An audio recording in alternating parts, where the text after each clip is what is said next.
లారీలో నల్లమట్టి మాఫియా దారుణం చేసింది. లారీ ఢీకొని వృద్ధురాలి మృతికి కారణమైంది.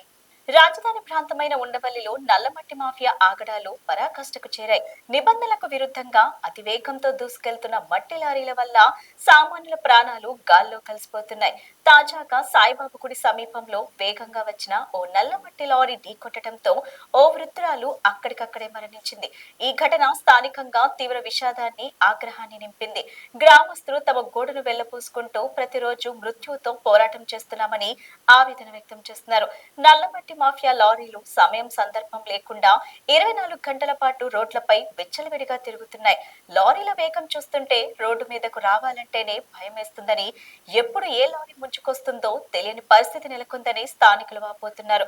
లారీల నుండి పడుతున్న మట్టి వల్ల రోడ్లన్నీ దుమ్ముమయంగా మారుతున్నాయని, దీనివల్ల శ్వాసకోశ ఇబ్బందులు తలెత్తుతున్నాయని నిరసన వ్యక్తం చేస్తున్నారు. పోలీసులు రాజధాని గ్రామాల పరిధి దాటి వెళ్లకుండా చెక్ పోస్టులు ఏర్పాటు చేసినప్పటికీ మాఫియా ఏమాత్రం తగ్గడం లేదు. పోలీసుల కళ్లు కప్పి నులకపేట మీదుగా బ్రహ్మానందపురం గుండా దొంగచాటుగా మట్టి రవాణా సాగిస్తున్నారు. అర్ధరాత్రి వేళల్లో ఇళ్ల మధ్య మట్టిని అన్లోడ్ చేస్తూ స్థానికులకు నిద్ర లేకుండా చేస్తున్నారని గ్రామస్తులు ఆగ్రహం వ్యక్తం చేస్తున్నారు. మా ప్రాణాలు రక్షించండి, అధికారుల అలసత్వం వల్ల ఇంకెంతమంది బలి కావాలి అంటూ ఉండవల్లి గ్రామస్తులు ఆందోళన వ్యక్తం చేస్తున్నారు. వెంటనే అధికారులు స్పందించి ఈ నల్లమట్టి మాఫియాపై కఠిన చర్యలు తీసుకోవాలని, నివాస ప్రాంతాల్లో లారీల రాకపోకలను నియంత్రించాలని స్థానికులు డిమాండ్ చేస్తున్నారు.